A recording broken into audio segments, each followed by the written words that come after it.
nyuma y'igihe badacana uwaka ndetse n'inkuru nyinshi zagiye bandikwaho zibaganisha mu nkiko kubera kunanirwa kumvikana mu bijyanye n'imikoranire.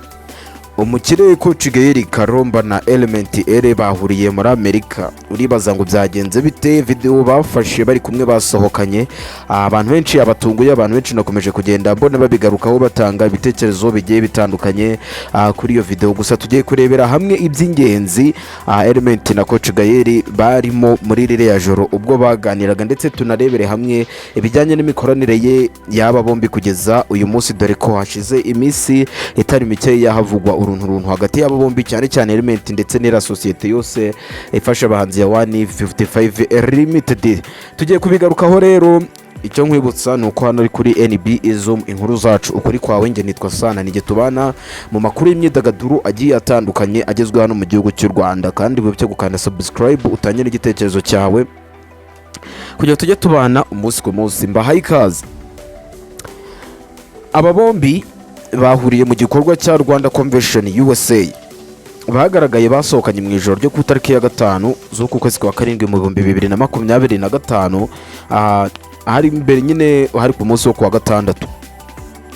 Element na COACH GAEL bongeye kugaragara nyine bari kumwe nyuma y'amakuru yari amaze iminsi avuga ko ibyari ikibazo hagati yabo byamaze guhabwa umurongo ku buryo impande zombi ziri kumvikana, bitabaye ngombwa ko bitabaza inkiko. Murabizi ko ari amakuru menshi yakomeje kugenda agarukwaho hano ku mbuga nkoranyambaga zigiye zitandukanye.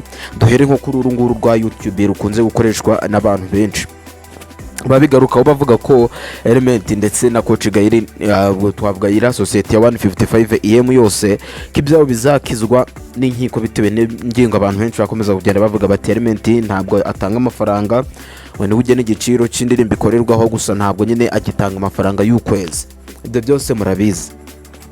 Ariko nubwo ibyo byose byavuzwe mu minsi ishize, Element ubwo yari ari kuri Kiss FM yavuze ko ikibazo cyabaye ari icyo mu muryango, ku buryo kubwe asanga kigomba gukemuka binyuze mu biganiro, kandi byanaratangiye nyine. Ikibazo yavuga ko 155 ayifata nyine nk'umuryango.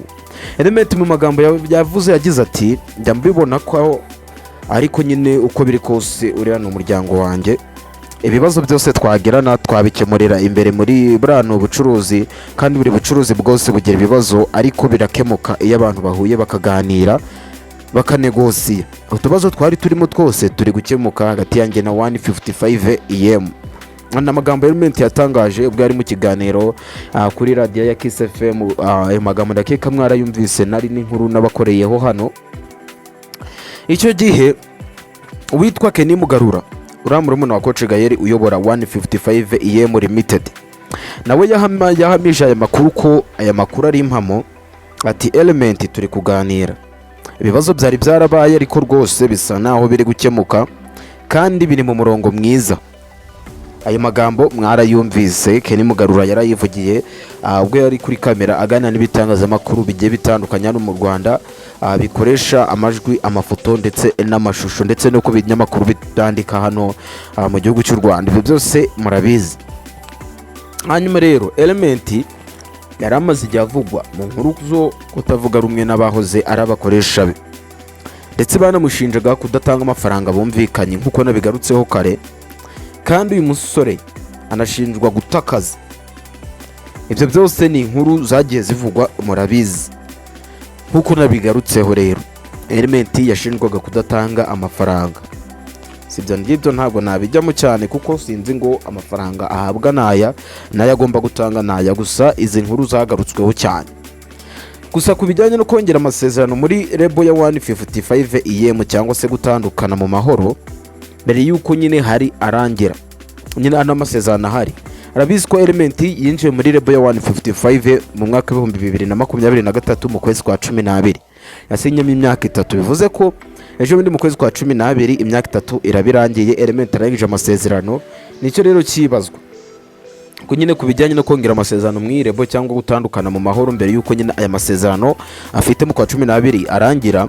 Kenny Mugarura we yavuze ko bizagenwa n'ibiganiro barimo, ari nabyo bizagena hazaza y'imikoranire yabo. Nimba Element ibi biganiro barimo yemera kongera amasezerano muri 155 EM cyangwa se niba element avuga ko amasezerano nimba arangiye atari yongere agashaka ahandi akorera. Gusa n'izindi nkuru zakomeje kugenda bivugwa ko element yafite gahunda yo gushinga studio ye yise LS Fair, mwese murabizi.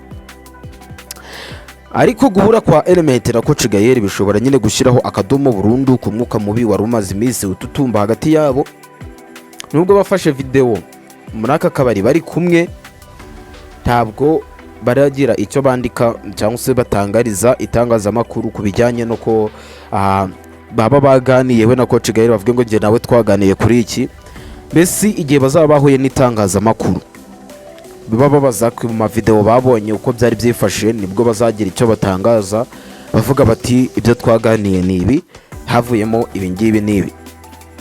Murabizi ko muri iminsi ishize inkuru zandikwaga kuri element tuzigarutseho gakeya, abantu bavuga bati ubu ni muri 155 EM element indirimbo igiciro we niwe ukigena, kandi nta ndirimbo ajya akorera munsi ya miliyoni imwe kuzamura.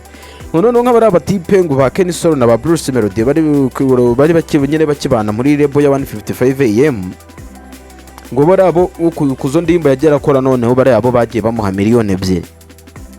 Ariko ngo element ngo ntabwo yigeze ajya atanga amafaranga yuko nyine yari yemeye yari yarategetswe gutanga ajya verisa, kuko niwe wagombaga kujya agena igiciro cy'indirimbo kandi amafaranga agaca mu biganza bye. So element rero ntabwo yigeze agera ikintu na kimwe atanga. Izo ni inkuru zavuzwe n'abantu hano murabizi inkuru zavuzwe kuri element ndetse na Coach Gael. Gusa nubwo hari ibyo abantu benshi bagiye bakomeza kuvuga, gusa hari n'ibindi byagaragaraga kuko ntabwo umwuka wari mwiza hagati ya element ndetse n'iyi label ya 155 EM.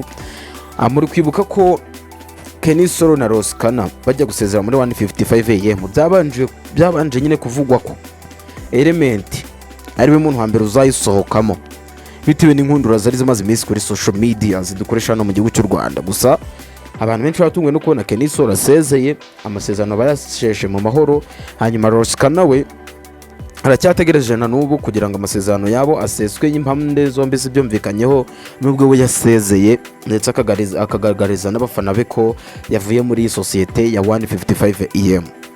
Dutegereje kureba icyo element na Coach Gael bari buze gutangaza. Ese ubuhure bwa element na Coach Gael murabwishimiye cyangwa nane bya bindi byo ku mbuga tubyihorere ntitugire icyo tubivuga? Icyo kubivugaho nimwe mama mugifite, kuko nimwebwe ba boss, nimwe mutuma tuza kuri iyi channel yanyu, mwihitiyemo kuzajya baha update zigiye zitandukanye za showbiz. Ubyandike muri comment, hanyuma nurangiza ukande like, wibuke buto ya subscribe, kuko niyo gufasha kubana natwe umunsi ku munsi dukomeze tubane no mu zindi update. Ciao ciao, hasta la vista.